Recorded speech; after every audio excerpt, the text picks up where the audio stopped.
Iglesia Cristiana Génesis, restaurando familias. No solo somos una iglesia, somos una familia.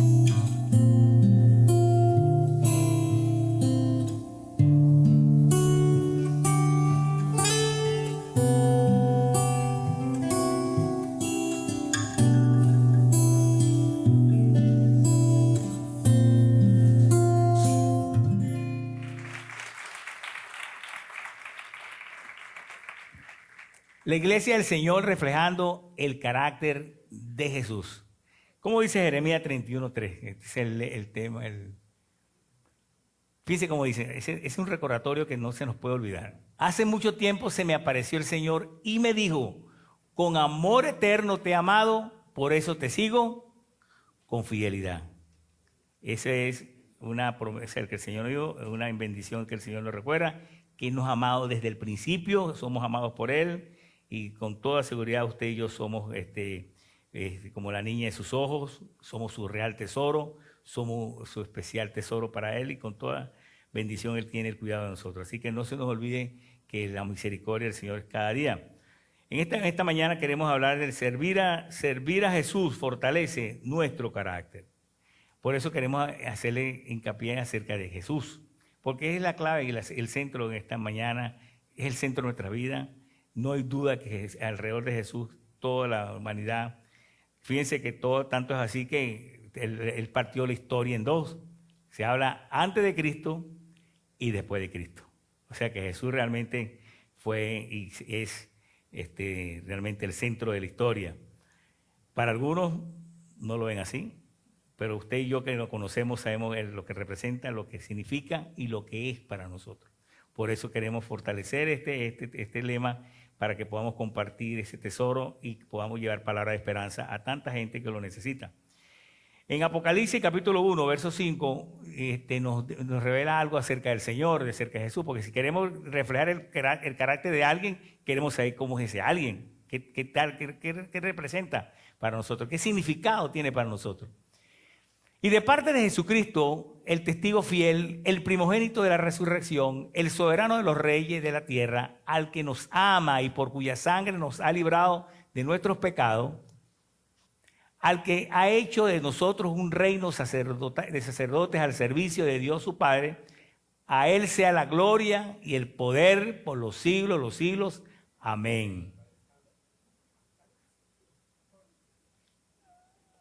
A Él sea la gloria. Dame el 7. Miren que vienen las nubes y todos lo verán con sus propios ojos. Incluso quienes los traspasaron y por Él harán lamentación todos los pueblos de la tierra. Así será. Yo soy el Alfa y el Omega, dice el Señor Dios, el que es y que era y que ha de venir, el Todopoderoso. El que era, el que es, el que ha de venir, el Todopoderoso. Yo le daría un aplauso con todo.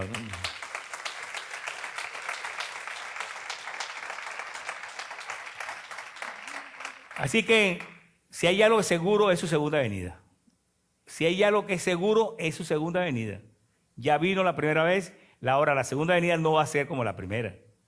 La segunda venida vino como Cordero, a entregar su vida por el rescate de todos nosotros, pero ya a la segunda venida no va a ser en esas condiciones. Viene a levantar su iglesia, donde estamos usted y yo, para estar con Él por la eternidad, y hay que ver la bendición hermosa, el significado de lo que realmente es para nosotros saber que Él viene. ¿Cuándo?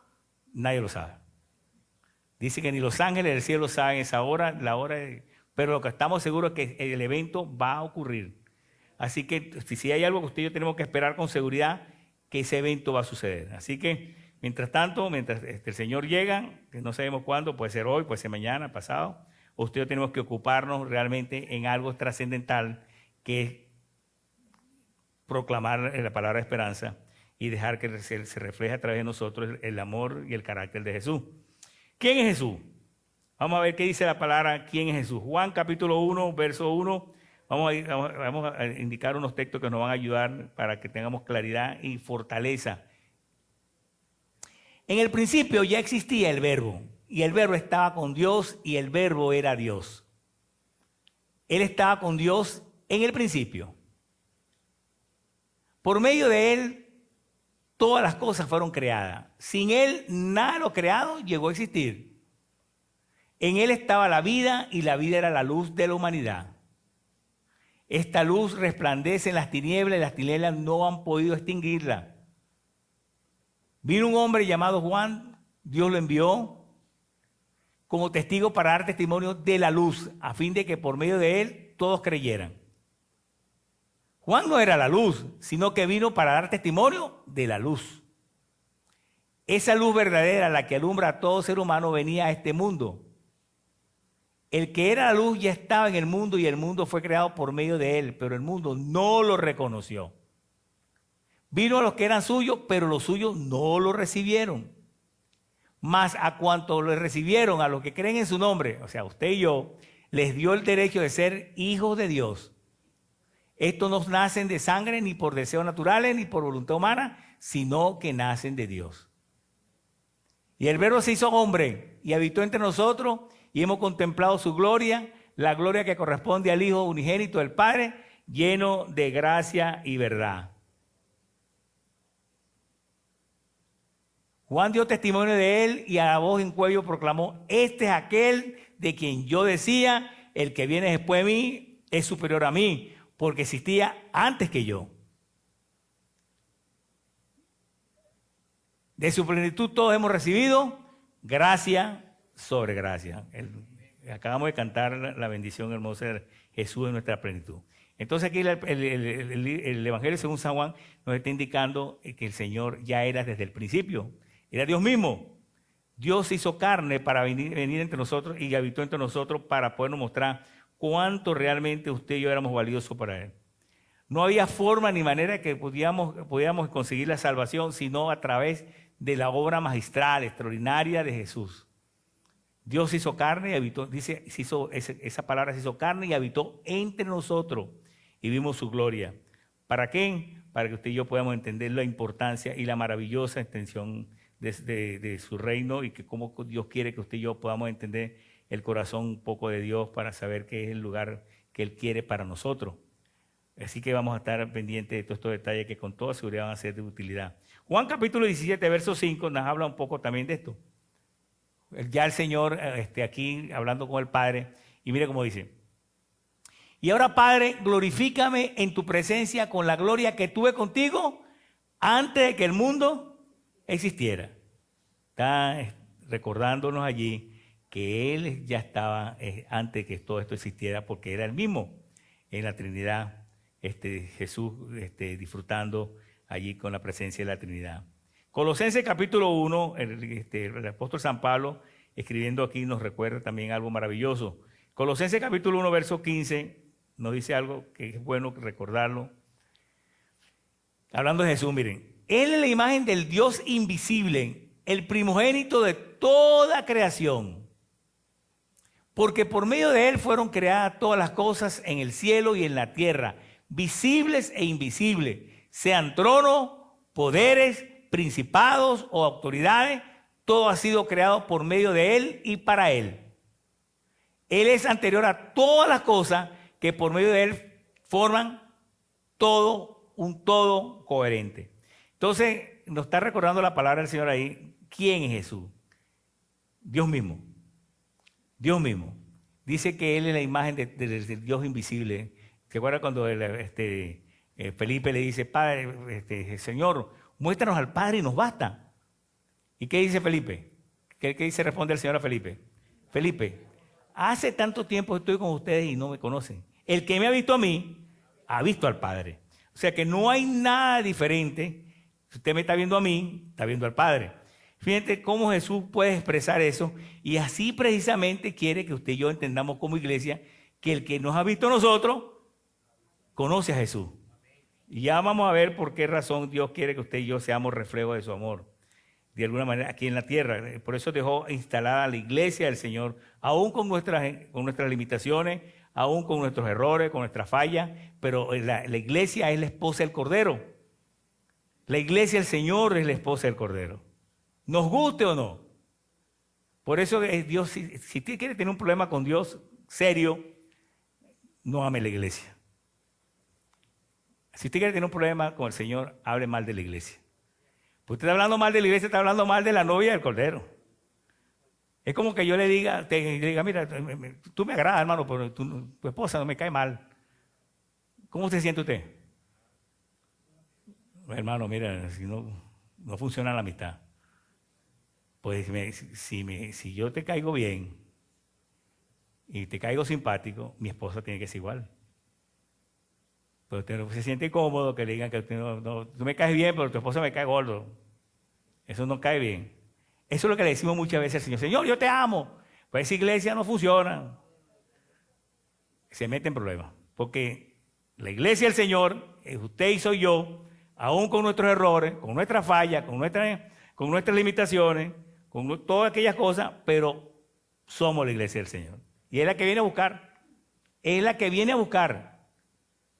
No lo digo diciendo ese amén. Oh, Señor, qué bueno. Cuando diga la iglesia, estoy hablando de cada uno de nosotros. Somos parte de la iglesia del Señor. Esto es lo que es el templo, todas las paredes, el techo, todas estas cosas. Esto es parte del templo. Pero la iglesia es usted y soy yo. Y hay algo que tenemos que entender claramente, que el Señor se presentó como nuestro mediador, que interviene por nosotros con toda seguridad, nuestro mediador eterno. Dice 1 Timoteo 2:5.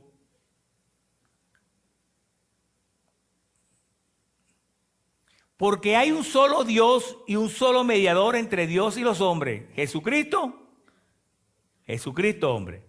Él es el mediador, Él es el intermediario, Él es el que está entre Dios y nosotros, porque Él fue el que pagó el precio en la cruz del Calvario. ¿Se recuerdan?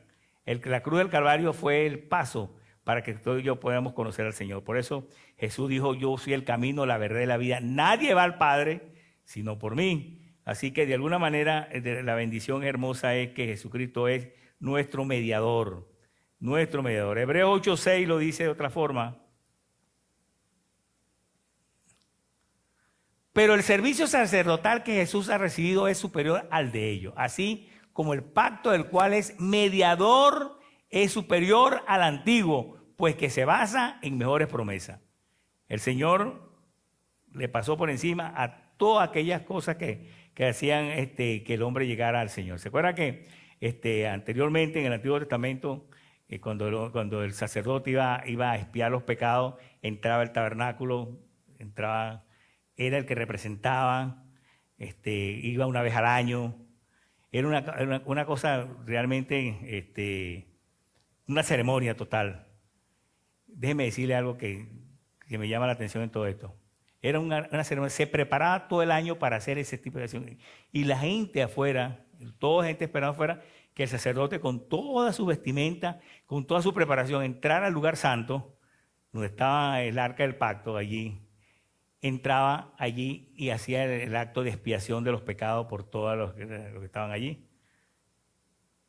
Llevaba unas campanitas en la sandalia que sonaban queriendo decir que estaba vivo y que el pacto fue aceptado. Si el hombre no estaba en condiciones porque tenía algún cable por ahí o una situación que no había arreglado y cuando entraba al arca cerca, cuando entraba al lugar santo, caía muerto de insofacto y tenían que jalarlo con un garrote porque no podían entrar y tenían que esperar un año más. Imagínense esa situación. ¡Wow! Eso lo hacían. Pero Dios, en su infinita misericordia, dijo, no, eso no va a suceder más. Va a haber un solo mediador y un pago del pacto una vez y para siempre. Por eso Jesús en el Calvario es ese regalo del Señor, donde usted ya no tenemos que hacer otras cosas, sino ir al Calvario, ir al trono de su gracia. Y ya no hay otro mediador, sino Jesús, nuestro Salvador. Así que con toda seguridad, porque imagínense que estemos pendientes, ¿quién va a ir? Creo que te toca a ti. Oye, si no estaba en buenas condiciones, muerta segura. Me imagino que la frustración y el dolor en las casas esa noche, en los hogares, que no fue recibido. Imagínense, hago una especulación, conversación en la familia, que el hijo le diga, papá, ¿y por qué no fuiste tú hoy? Algo tiene que responder. Algo tiene que responder. Por eso Jesús ya nos quitó esa carga del medio y es nuestro mediador eterno. Primero Juan 2:1 lo dice de esta manera. Mis queridos hijos, les escribo estas cosas para que no pequen. Pero si alguno peca, tenemos ante el Padre a un intercesor, a Jesucristo, el justo. Si por alguna razón, que con toda seguridad así pasa, fallamos, nos equivocamos, pecamos. ¿Quién no peca aquí? Todos pecamos, de una manera u otra. Pero ¿qué dice la palabra? Que tenemos un intercesor allí que vela por nosotros. Por eso el 1 Juan 1:9 dice, si confesamos nuestros pecados, Él es fiel y justo para perdonar nuestros pecados y limpiarnos de toda maldad.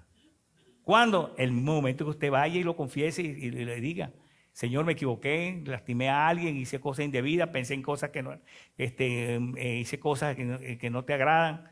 Y la sangre poderosa de Jesús dice que nos cubre y nos limpia de todo pecado. Por eso es el Señor, es nuestro único Salvador, como lo dice en Hechos 4:12. Es respuesta también para nosotros.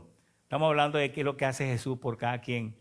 Hechos 4:12 dice, de hecho en ningún otro hay salvación, porque no hay bajo el cielo otro nombre dado a los hombres mediante el cual podemos ser salvos, sino a través de nuestro Señor Salvador Jesucristo. No, el 12 está bien.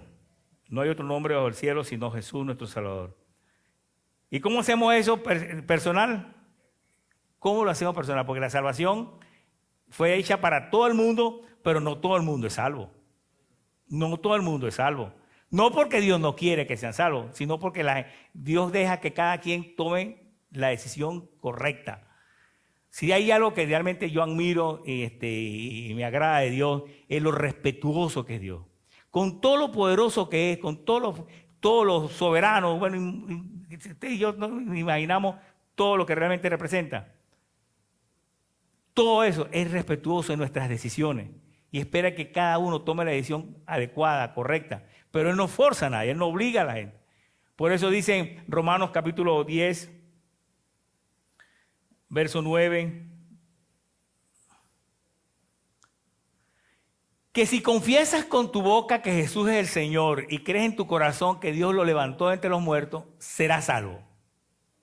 Porque con el corazón se cree para ser justificado, pero con la boca se confiesa para ser salvo. Entonces es una decisión que tomamos cada uno en lo particular. Y Dios responde con toda seguridad a nuestra decisión. Si hay algo que con toda bendición Dios quiere que nosotros demos ese paso de no religioso, no para hacer cumbre de otra cosa, sino de que podamos conocer a Jesús en lo personal y tener ese contacto divino, esa intimidad con el Señor, que con toda seguridad Dios quiere que usted y yo podamos entender la bendición hermosa. Si hay algo que Dios hace, mis queridos hermanos, y usted y yo podemos estar tranquilos por eso, es que Dios cumple su promesa. Si hay algo que Dios cumple, es su promesa. Hasta el día de hoy ha cumplido con la promesa que nos hizo a la humanidad, que iba a enviar un Salvador, llegó, que iba a estar con nosotros. Jesús prometió que iba a estar con nosotros todos los días hasta el fin del mundo. Lo ha estado, ha sido nuestro proveedor, nuestro sanador, nuestro protector en todo momento. Y con toda seguridad Dios ha sido cumplidor de sus promesas. Así dice la palabra, que es parte ahora del carácter de Dios.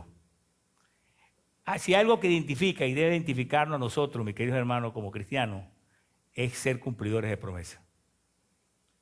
O sea, usted y yo no podemos estar haciendo promesas que no vamos a cumplir, porque Dios no es así. No vamos a rayar a Dios de alguna manera diciendo que somos cristianos, seguidores de Jesús, y no cumplimos las promesas, porque Dios cumple sus promesas. Y si nosotros somos cristianos y seguidores del Señor, lo menos que tenemos que hacer es cumplir también las promesas, porque Dios las ha cumplido hasta el día de hoy. Primera de Reyes 8:56, mire cómo dice.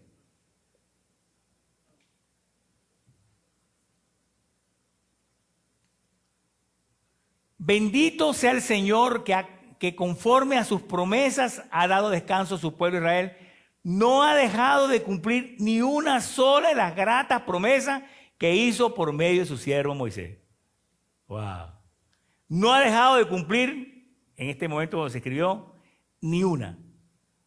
Y usted y yo podemos decir lo mismo hasta el día de hoy. Dios ha cumplido su promesa con todos nosotros. Dígame algo que Dios no ha cumplido con usted.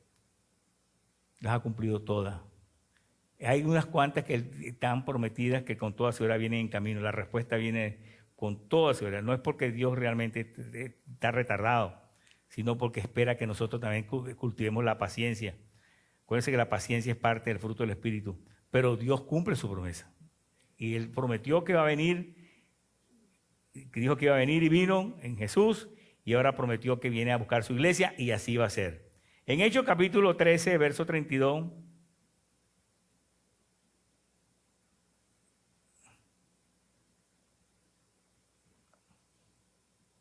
nosotros les anunciamos a ustedes las buenas nuevas respecto a la promesa hecha a nuestros antepasados.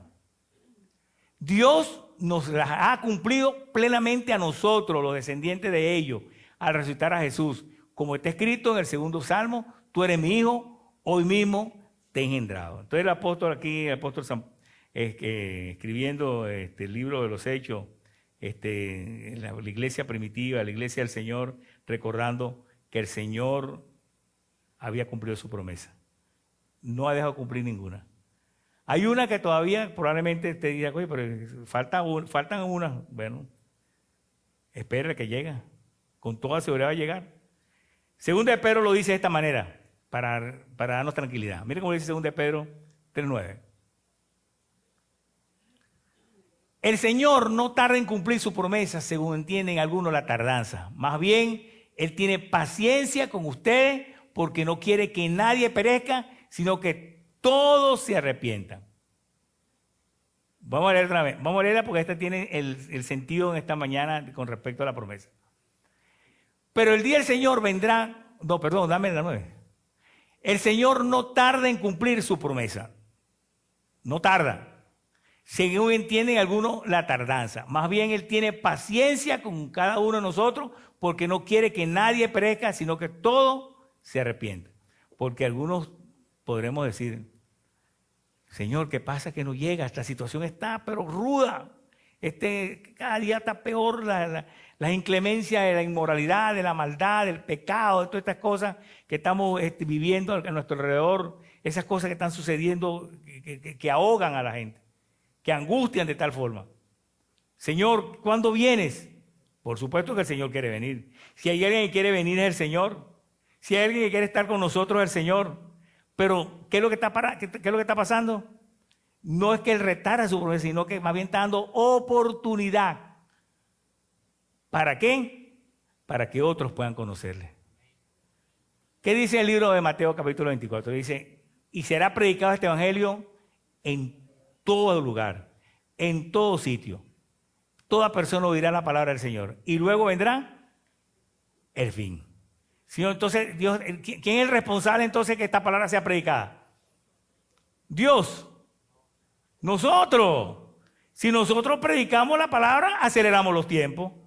Pero si no, somos catalizadores del tiempo del Señor. Si usted y yo nos ponemos realmente a compartir la palabra, a predicar la palabra, a entregar la palabra, así como hacen nuestros hermanos los gedeones, que están haciendo un ministerio precioso en el mundo. Si nosotros hacemos este tipo de actos en amor al Señor, en bendición del Señor, porque queremos que venga, estamos haciendo exactamente lo que, produciendo, que estamos acelerando los tiempos para que el Señor venga. Que se oiga. Así que no deje de predicar porque nosotros somos responsables de ese cumplimiento. Mientras más rápido prediquemos, mientras más gente llevemos al cielo, mientras más la palabra sea, el mensaje corre y las almas se salven, con toda seguridad el Señor va a venir más rápido. Pero si se retarda, muchas veces la iglesia no haciendo su trabajo, como con toda seguridad Dios quiere que lo hagamos. Nosotros también debemos cumplir la promesa que de alguna manera hacemos. Si hay algo que de alguna manera nos debe caracterizar a nosotros como carácter cristiano, es cumplir las promesas que hacemos, cualquiera que sea. ¿Por qué? Porque eso da testimonio firme de lo que usted y yo somos. Como dice Proverbio 22:1, Miren cómo dice.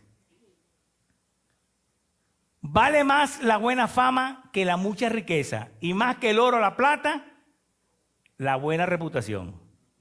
O sea, si hay algo que de alguna manera tenemos que tener en firme, es que la reputación que tengamos de nuestro carácter, el ejemplo que demos, el testimonio que tengamos, es mejor que la fama y la fortuna. Por eso que de alguna manera el testimonio está por encima de cualquier otro recurso. ¿Por qué? Porque nos garantiza que estamos agradando al Señor, que estamos haciendo exactamente lo que Dios quiere que hagamos. Y no hay duda de lo que las cosas que Dios quiere que usted y yo hagamos, es que podamos cumplir con nuestras promesas, con las cosas que hemos realmente hecho, ya sea a nuestra esposa, a nuestro esposo, a nuestros hijos, a nuestros padres, a nuestra familia, a nuestra iglesia, a nuestros amigos, a nuestros hermanos, donde nos hayamos comprometido, haga su mejor esfuerzo, que con toda seguridad esto es más poderoso que la fama y la fortuna. El testimonio firme. Lucas 16:10, mire cómo dice. El que es honrado en lo poco, también lo será en lo mucho, y el que no es íntegro en lo poco, tampoco lo será en lo mucho. Entonces asegúrese que de alguna manera es cumplidor. Si es fiel, el que es fiel en lo poco, va a ser fiel en lo mucho. No vale la pena, tranquilo, ¿por qué vamos a estar? No te estoy esperando mala vida. Muchas veces tenemos unas expresiones bien lastimosas. Y cumplir nuestras promesas, cumplir nuestra palabra, tiene que ver con nuestro carácter, porque el carácter es lo que vamos a estar desarrollando durante todo este mes. Queremos reflejar el carácter de Jesús. Si hay alguien que tuvo carácter en cumplir, fue Jesús. Y si a alguien se le conoció por cumplidor de su promesa, ha sido Jesús. Hechos capítulo 6, verso 3, los apóstoles allí, cuando estaban reunidos, querían tomar una decisión. Y fíjense el currículum y la característica que necesitaban. Hermanos y hermanas, escojan entre ustedes a 7 hombres de buena reputación, llenos de espíritu y de sabiduría para encargarles esta responsabilidad. Fíjense las características que menciona este hoja curricular. Hermanos y hermanas, escojan entre ustedes a 7 hombres que necesitaban para hacer un trabajo importante en la atención del templo. De buena reputación, que tengan buen testimonio. Lleno del espíritu y de sabiduría para encargarle responsabilidad. O sea, de alguna manera, estos son términos importantes cuando usted y yo vamos a escoger a alguien. Si usted se va a cuidar, a poner a alguien a cuidar algo, a cuidar dinero, por ejemplo. Bueno, ¿cómo se porta esa persona? Bueno, mira, él es jugador, él no tiene, el único problema que tiene es que es jugador. No mucho. Creo que la situación es complicada, ¿no? Y es así. Está como, hago un paréntesis. Está en una oficina, está el abogado en su oficina y la secretaria está afuera. La situación estaba ruda, tenían tiempo que no tenían trabajo, no entraba dinero, tenían los compromisos altos, estaban ahí en una situación jalándose los pelos, estaban allí y de pronto aparecen 2 señores en la oficina y le dice la secretaria, doctor, ahí están 2 señores buscándolo. Ah, bueno, dígale que pasen, dile que pasen. Pasen, señores. Cuando estaban pasando los 2 señores, él agarró el teléfono. Ajá. Ah, bueno, mira, no hay problema. Ese caso te lo resuelvo. ¿Tú sabes cómo está buscando la gente? Ese te cuesta $2,000. Siéntese, amigo, yo lo atiendo. Ah, el otro caso, bueno, ese es más fácil todavía. Tranquilo, yo te lo soluciono. Amigo, ¿en qué lo puedo atender? Ah, bueno, nosotros vinimos a ponerle corriente al teléfono.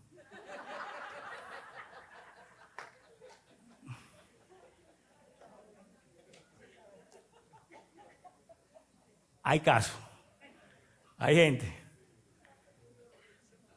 El engaño, la mentira, la falsedad, la apariencia. Wow. Yo no sé qué pasó después, pero así pasan las cosas. Así suceden las cosas. Entonces, si hay algo que necesitamos realmente, cuando usted, gente, dice buen testimonio. Y de alguna manera esto trae bendición a nuestras vidas, porque con toda seguridad es lo que reflejamos el amor de Cristo donde quiera que estemos. Y hay un caso que me llama la atención, porque el rey Saúl estaba atravesando un momento difícil, atormentado estaba por haber fallado al Señor, estaba muy atormentado por realmente lo que había hecho una cosa de desobediencia terrible y lo tenía atormentado, estaba allí, Dios estaba detrás de todo esto porque el hombre había hecho un acto de desobediencia, de rebelión más que todo, y necesitaba a alguien que realmente lo ayudara a enfrentar. Y le dijeron que había un muchacho que podía ayudarlo. Vamos a leer la palabra.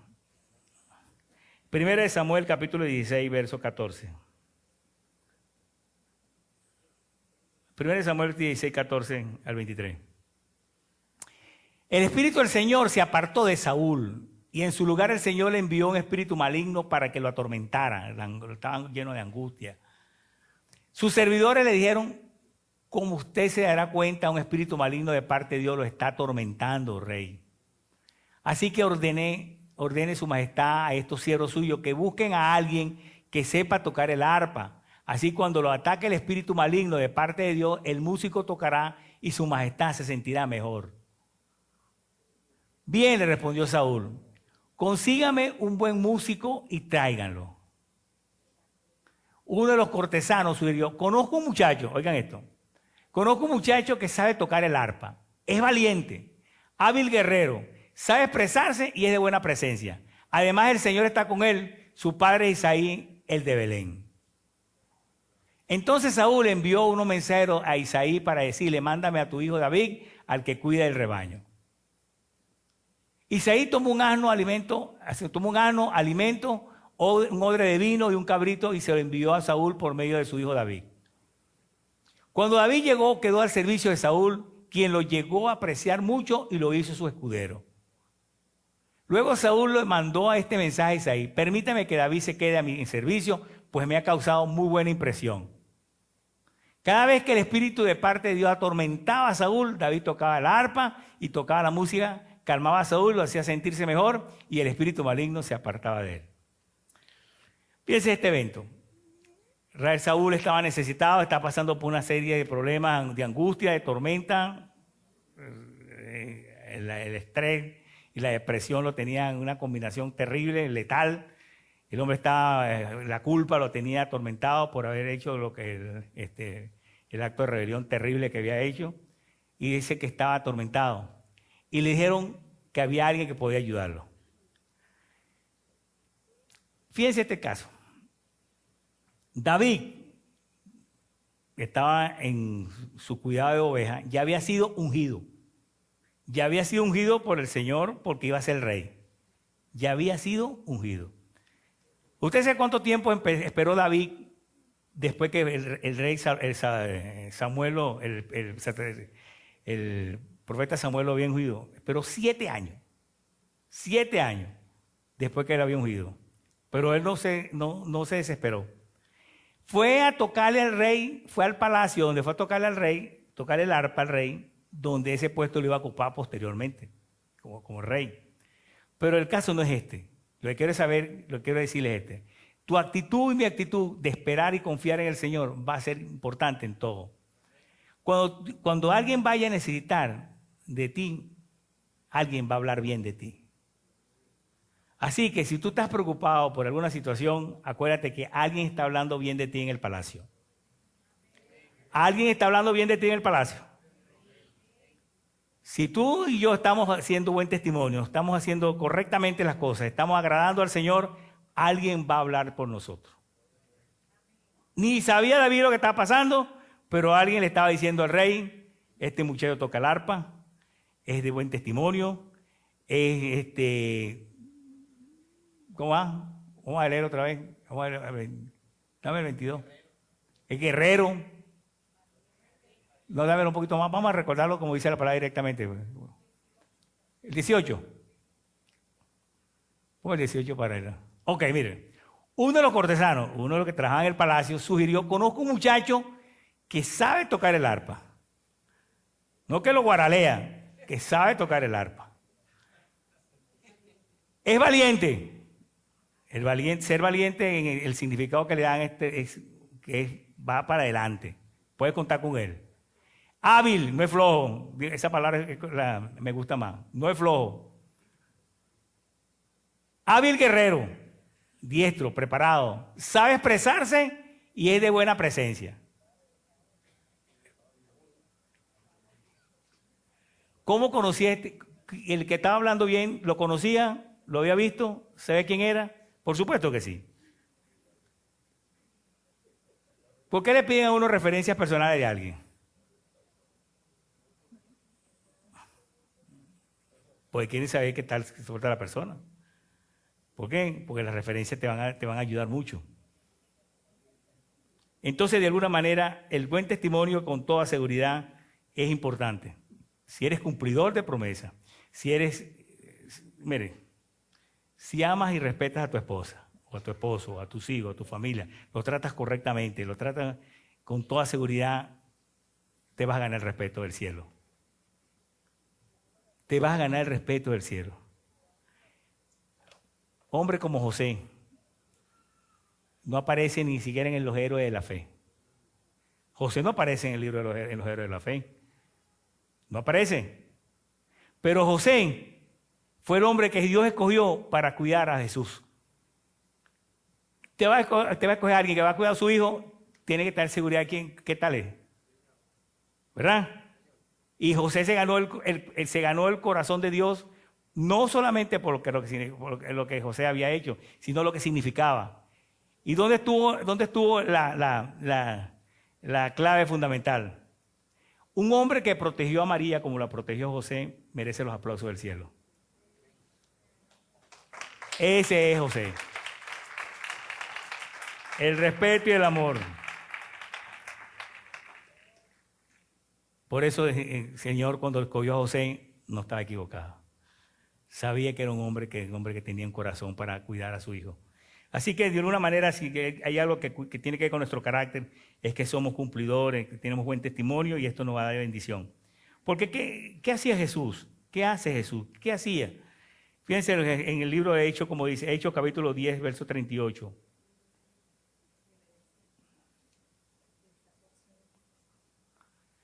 Me refiero a Jesús de Nazaret como lo ungió Dios con el poder del Espíritu Santo y como anduvo haciendo el bien y sanando a todos los que estaban oprimidos por el diablo, porque Dios estaba con él. Nosotros somos testigos de todo lo que hizo en la tierra de los judíos y en Jerusalén. Lo mataron colgándolo de un madero. Pero Dios lo resucitó al tercer día y dispuso que se apareciera. No a todo el pueblo, sino a nosotros, testigos previamente escogidos por Dios, que comimos y bebimos con Él después de la resurrección. Él nos mandó a predicar al pueblo y a dar solemne testimonio de que ha sido nombrado por Dios y como juez de vivos y muertos. De Él dan testimonio todos los profetas, que todo el que cree en Él recibe, que todo el que cree en Él recibe, por medio de su nombre, el perdón de los pecados. Entonces, eso es lo que estamos haciendo nosotros. Exactamente lo que hicieron los discípulos en la iglesia primitiva. Y el evangelio llegó a nosotros, a usted y a mí, porque la iglesia primitiva, los apóstoles comenzaron primero este trabajo, que guiaron el evangelio por todas partes, ese recorrido tan hermoso. Muchos fueron mártires, muchos realmente murieron en la vía, pero no dejaron de predicar la palabra con dignidad, con amor, porque eran testigos fieles acerca de lo que Jesús había hecho. Y reconocían que Jesús, mientras estuvo en la tierra, lo que hacía era el bien. Lo que hacía era el bien, sanando, bendiciendo, liberando, y no hacía otra cosa y no traer esperanza a mucha gente. Por eso Jesús dice en Mateo 11:28, mire cómo dice, y lo recuerda con claridad: vengan a mí todos ustedes que están cansados y agobiados, y yo les daré descanso. Carguen con mi yugo y aprendan de mí, pues yo soy apacible y humilde de corazón, y encontrarán descanso para su alma. Porque mi yugo es suave y mi carga es liviana. Fíjense que Jesús nos dice allí: aprendan de mí, que soy poderoso, que levanto muertos, que resucito, que no dice eso. Dice, aprendan de mí que soy manso y humilde de corazón. Si hay alguna característica en Jesús que realmente tenemos que nosotros copiar y tenemos que nosotros reflejar, es la humildad. De reconocer que necesitamos del Señor y que no hay nada en este mundo que nosotros podamos hacer, al menos que el Señor intervenga en nuestras vidas para hacerla. Por eso es, aprende de mí que soy manso y humilde de corazón. Dios mismo, como ya lo hemos visto en la palabra, Dios mismo diciendo esa palabra. El creador del universo, el creador de todas las galaxias y todas las cosas, está diciendo, aprenda de mí, no todas esas cosas que yo puedo hacer. Aprende de mí que soy manso y humilde de corazón. Y ayer hay paz para vuestras vidas. Por eso, de alguna manera, el Señor lo refleja de buen testimonio. Y si hay algo que el Señor que lo caracterizaba mucho, era la compasión. La compasión. Si hay algo que el Señor en su corazón no dejaba realmente pasar por alto, ayudar al que estaba necesitado. Y uno de los bendecidos fue el ciego Bartimeo, ¿se recuerdan? El ciego Bartimeo. Tuvo obstáculo el ciego Bartimeo para que el Señor lo sanara. Pero el oído que Dios puso en el corazón del Señor oyó el clamor y la necesidad de Bartimeo y trajo bendición. Así como oye el clamor tuyo, el clamor mío, en medio de las tormentas, en medio de las necesidades, el Señor está listo para respondernos. Vamos a ver cómo dice este pasaje en Lucas capítulo 18, verso 35. Esta experiencia que tuvo el Señor. Sucedió que al acercarse Jesús a Jericó, estaba un ciego sentado junto al camino pidiendo limosna. Cuando oyó a la multitud que pasaba, preguntó qué acontecía. Jesús de Nazaret está pasando por aquí, le respondieron. Jesús, hijo de David, ten compasión de mí, gritó el ciego. Los que iban delante lo reprendían para que se callara, imagínense ustedes. Pero él se puso a gritar aún más con más fuerza, hijo de David, ten compasión de mí. En vez de decirle, vamos a ayudarte a gritar. ¿Qué es lo que tú necesitas? Entre todos vamos a ayudarte, hermano, porque usted está necesitado. Nada, cállate, chico. Fastidioso. Así pasa. Así sucede. Jesús se detuvo y mandó que lo trajeran. Cuando el ciego se le acercó, le preguntó Jesús, ¿qué quieres que haga por ti? Ahora, esa pregunta es importante. Ahora, ¿por qué el Señor le pregunta, ¿qué quieres que haga por ti? Él le respondió, pero muchas veces probablemente no es lo que, no, yo no quiero, regálame una casita, Señor, o regálame tal cosita, o dame una ofrendita o tal cosa, no. El Señor quiso decirle, sé específico, ¿qué necesitas, Bartimeo? Para realmente responder. ¿Qué le dijo? Señor, quiero ver. Yo quiero ver, Señor. Recibe la vista, le dijo Jesús. Tu fe te ha sanado.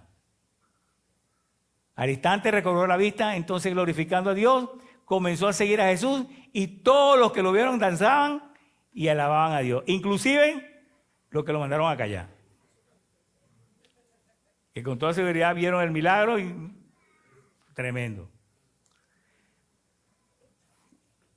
Siempre vamos a tener obstáculos, pretextos, excusas, gente que nos van a dar consejos no adecuados. No, pero no sigas pidiendo. ¿Cuánto tiempo tienes tú pidiendo ese? Aquí tenemos la caja de las peticiones. Hay muchas peticiones ahí que ya fueron respondidas. Está esperando por la suya y pues sigue orando por eso. No retire su petición del altar. Esa viene en camino. Es más, la respuesta viene antes que usted la pida. Dice la palabra del Señor, antes que pidamos, ya Él ha respondido. Porque el tiempo de Dios es perfecto. Fíjense, el Señor pasó por allí, por ese camino, y Bartimeo, ¿qué está pasando ahí? Porque el hombre no veía. Jesús de Nazaret está pasando por ahí. Oye, Dios, no voy a perder esta oportunidad. Jesús está pasando. Jesús está pasando. Jesús está aquí en medio de nosotros esta mañana aquí. El Espíritu Santo se mueve en medio de nosotros, ¿o no? ¿No está en nuestro corazón? ¿Qué es lo que quiere Dios en esta mañana para nosotros? responder a nuestras necesidades, cualquiera que sea. Pareciera imposible o no. Usted está hoy aquí por la misericordia del Señor, no por otra cosa.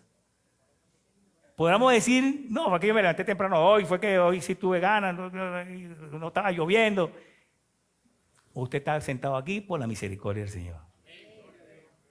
Y si está sentado aquí, no está en otra parte. No hay que ser muy listo, ¿verdad?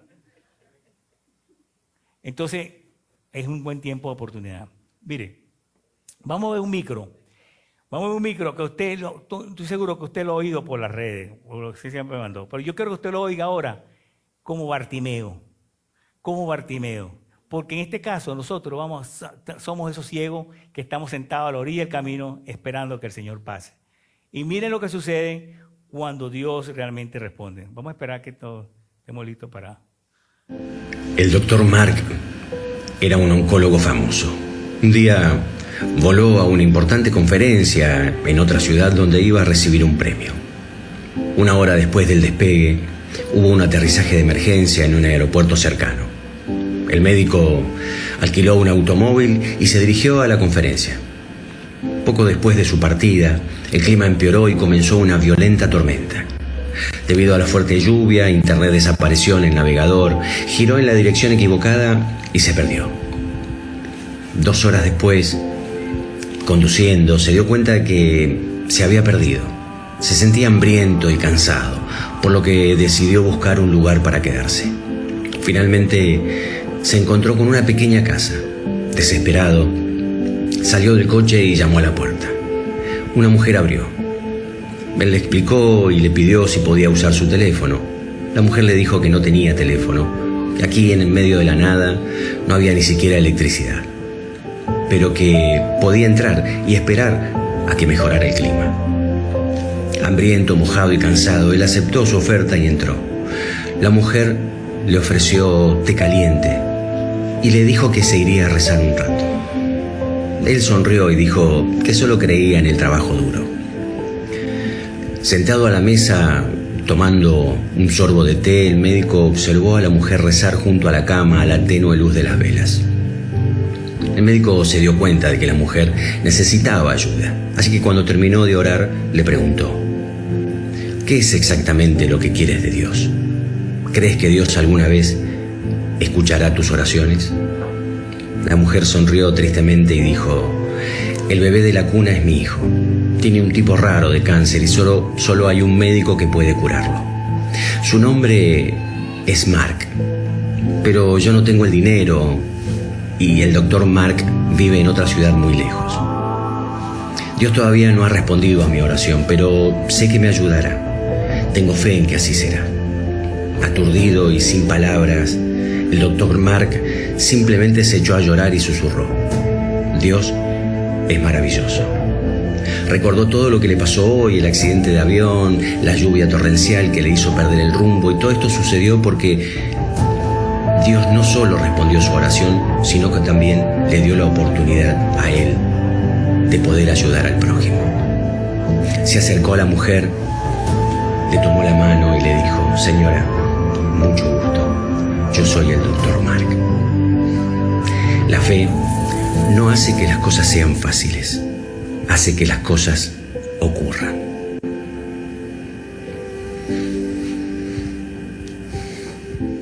Así es. Eso es lo que también opinaba Bartimeo. Jesús pasó por ese camino y aprovechó la oportunidad del siglo. Dios es un Dios de oportunidades. Nunca llega tarde. Nunca llega tarde. Y ese milagro que acabamos de oír, wow. Porque ese es el carácter de Dios. Compasión, amor. Y quiere que usted y yo seamos esos hombres, esas mujeres, que proclamemos esa esperanza. Tanta gente necesita a nuestro alrededor, que necesitan de la presencia del Señor.